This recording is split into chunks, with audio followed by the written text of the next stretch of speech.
modo avión. Todo empieza, todo no. Modo avión. Hola a todos y bienvenidísimos al segundo capítulo de su video podcast favorito, Modo Avión. El día de hoy responderemos a algunos de los mitos más famosos de los trastornos mentales y de cómo estos afectan a la percepción de la comunidad. Nos acompaña Sergio Zúñiga, quien es magíster en Psicología Clínica y de la Salud. Sergio, ¿estarías de acuerdo en que te preguntemos qué haces, a qué te dedicas, en qué estás trabajando actualmente? Claro que sí, no tengo ningún problema. Dale. Cuéntanos en qué estás trabajando actualmente. Bueno, actualmente yo soy psicólogo clínico y de la salud. Soy directivo y fundador de una organización que se llama Psicología Sin Fronteras en Colombia. Y pues ahorita trabajo desde el acompañamiento, dirigiendo esta organización, pero también articulando acompañamientos con niños, niñas y adolescentes desde psicología clínica. Ok, eso es genial. Nuestro proyecto está enfocado en ser una herramienta de información y ser, de cierto modo, un mecanismo de orientación hacia los docentes que no saben o no comprenden de una buena manera cómo se manejan estos temas en el aula de clase. Es por eso que el día de hoy te invitamos para que tú, como profesional de la salud mental, nos puedas aclarar algunos mitos y algunas realidades que hay sobre los trastornos mentales, los más comunes. Dale. Perfecto, claro que sí. Si estás de acuerdo, empezamos con el primer mito. Perfecto, Bueno, empecemos. el primer mito ya va más acompañado a lo que es la depresión y dice, la depresión en jóvenes es solo una etapa. ¿Tú qué querías al respecto? No, definitivamente la depresión en los jóvenes no es una etapa, es un proceso al que debemos ponerle mucho cuidado, al que debemos reconocer que una cosa es estar triste y otra cosa es estar deprimidos. Nosotros podemos estar tristes porque hay cosas que nos generan tristeza y es una emoción que es válida y no es mala, simplemente es una emoción. Pero cuando estamos deprimidos se nos dificultan muchas cosas. Se nos pueden dificultar dormir, comer, se nos dificulta relacionarnos.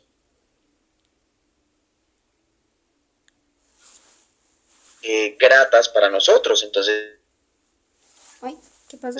nos tratamos mal, nos hablamos mal. Y a partir de ese hablarnos y tratarnos mal a nosotros mismos, también se empieza a desarrollar esa sintomatología depresiva. Entonces no podemos hablar que es una etapa porque es un proceso que se le puede dar, es una enfermedad que le puede dar a todas las personas, independiente de la edad. Ok, muchísimas gracias. El segundo mito es, ¿la ansiedad es solo para quienes son tímidos o solo es ponerse nervioso? Bueno, la ansiedad depende. Hay muchas manifestaciones de ansiedad, no solamente las personas que sufren de fobia social, que es un tipo de ansiedad, son las que tienen esta sintomatología. A veces podemos sentir ansiedad porque se acerca una fecha importante para nosotros y es algo así como que una reacción importante a lo que puede estar ocurriendo.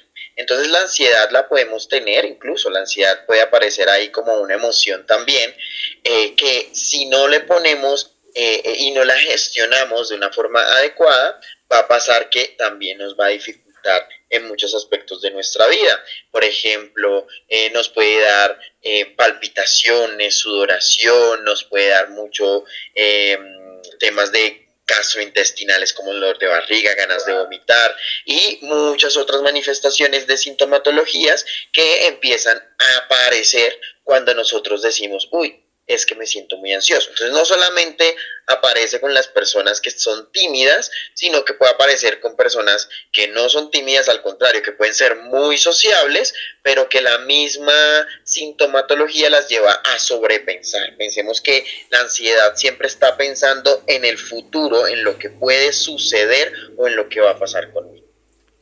Ok. Nuestro tercer mito es, el TDAH es culpa de la mala crianza. De la mala crianza, bueno, digamos que No, el TDAH no es culpa de eso. El TDAH es multifactorial, pueden pasar muchas cosas, puede ser un componente genético, puede ser un componente cognitivo, puede ser un componente a nivel cerebral que es importante entrar a revisar. Lo que sí sucede con el TDAH es que si nosotros no le damos unos manejos y unas reglas establecidas, va a aumentar y se va a generar mucho nivel de malestar del que ya está. Entonces ya no voy a seguir instrucciones, me voy a portar mal, yo no me voy a concentrar porque tengo TDAH, y entonces empiezo a dejar que las personas o la persona con TDAH, en este caso el niño o el adolescente, haga lo que quiera. Eso no es digamos que una respuesta favorable para las personas que sufren de TDAH. Al contrario, deben enseñarle y ponerle normas y demás. Entonces, no es que sea culpa de la mala crianza, pero sí es importante reconocer que la crianza hace parte para que las personas con TDAH puedan seguir normas, instrucciones y puedan entrenarse para que no sean disfuncionales ante la sociedad. Ok. Bueno, también una muy acercada al TDAH es el TDAH desaparece cuando uno crece. Depende, no tanto. Es que a veces a todo le quieren llamar TDAH y no todo es TDAH. A veces incluso es que somos muy ansiosos y cuando somos muy ansiosos se nos dificulta concentrarnos, prestar atención, hacer algunas actividades por la misma ansiedad. Entonces lo primero que hay que reconocer es qué es TDAH y qué no es TDAH. Entonces, a partir de lo que puede llegar a ser TDAH, entonces se empieza toda una búsqueda de conocimiento frente a lo que se requiere para el acompañamiento de este mismo. Pero cuando una persona sufre de TDAH, debe ser tratada. Algunas personas tienen que tener manejo farmacológico, deben tener terapias integrales como psicología, terapia ocupacional, neuropsicología, terapia de lenguaje, bueno, en fin, dependiendo. Y a partir de ahí, esa persona puede crecer mucho más funcional, pero no es que desaparezca, es si tiene un tratamiento. Las personas que no tienen un tratamiento en TDAH, esa situación puede incluso desarrollar un problema conductual. Entonces las personas pueden llegar a ser delincuentes, por ejemplo.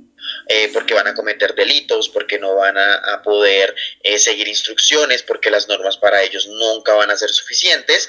Entonces a partir de ahí se empiezan a desarrollar cosas. Entonces por esa misma razón, no es que desaparezcan, pero deben ser tratadas para que no continúen en el proceso.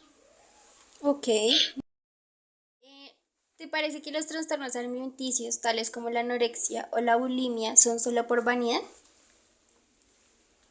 Entonces, no es solamente por vanidad. Aquí es donde nosotros debemos aprender que no podemos hablar de los cuerpos de las otras personas, porque cuando nosotros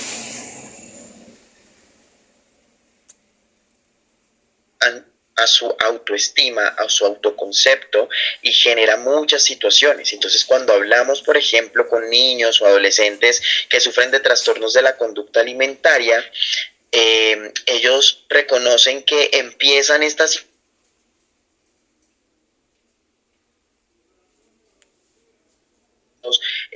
que eran horribles, que debía haber comido menos, y entonces empieza toda una construcción de una obsesividad en el hecho de no poder comer, porque la comida se vuelve un enemigo. La única forma en la que podamos decir que se desarrollan los trastornos de la conducta alimentaria. Al contrario, es la forma y la lucha de mi autoestima frente a mi cuerpo, frente al no aceptarme por lo que soy, frente al no aceptarme por lo que tengo, y seguramente es esa lucha de poder restringir o poder expulsar, bueno, eso depende del trastorno de la conducta alimentaria, pero a partir de ahí, por eso siempre es importante respetar los cuerpos de las otras personas y saber qué hacia el otro frente a su apariencia física. El siguiente mito es, ¿ser bipolar es lo mismo que ser cambiante de ánimo? No, el trastorno afectivo bipolar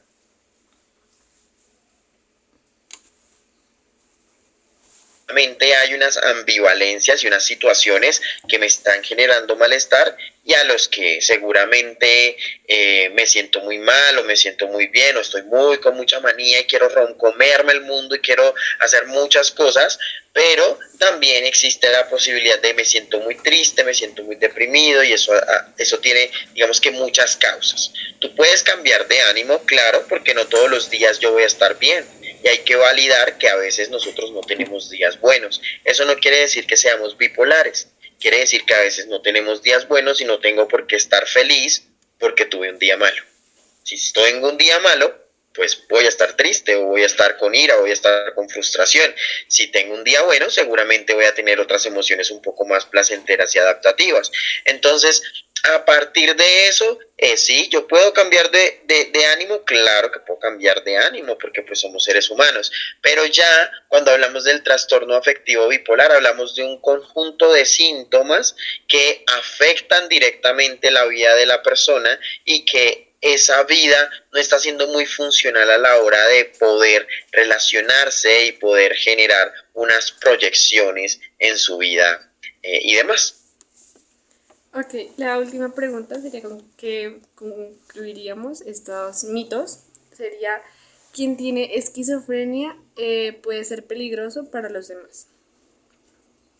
¿Quién tiene esquizofrenia? Ok, entonces, no, bueno, depende.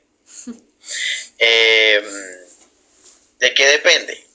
Del manejo farmacológico que se tenga, del tratamiento que se tenga, del acompañamiento que se tenga y demás. ¿Por qué? Porque es una enfermedad bastante complicada en el sentido en el que distorsiona en muchas ocasiones la realidad de la persona. En el momento en el que distorsiona la realidad de la persona, seguramente no es muy consciente a ciertas acciones que pueda hacer o que pueda implementar. Entonces, no es que sean personas agresivas, porque incluso una persona con esquizofrenia que reconoce, no sé, por ejemplo, sus alucinaciones, sabe que tiene alucinaciones y que no hacen parte de su realidad, sino que son parte de la creación de su mente. Entonces, a partir de ahí, esa persona es muy correcta, con mucho racionamiento, que puede empezar a ser muy funcional. Pero cuando de pronto no hay un buen manejo, un buen acompañamiento y digamos que la sintomatología de la esquizofrenia es mucho más marcada, es mucho más compleja, entonces sí puede llegar a ser un poquito complejo en el relacionamiento de la sociedad y demás. Pero hablemos que en Colombia y en el mundo los índices de personas con esquizofrenia en realidad son muy bajos.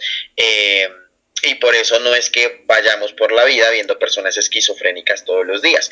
Que existen, claro que sí, pero son muy poco el porcentaje de personas que las tienen. Listo, muchísimas gracias. Muchas gracias por tu atención, por tus conocimientos. Esto la verdad sí nos ayuda mucho a hacerle entender a las personas que no todo lo que ven es real y pues que a veces es bueno el saber cosas que de pronto nos pueden afectar en nuestra vida diaria.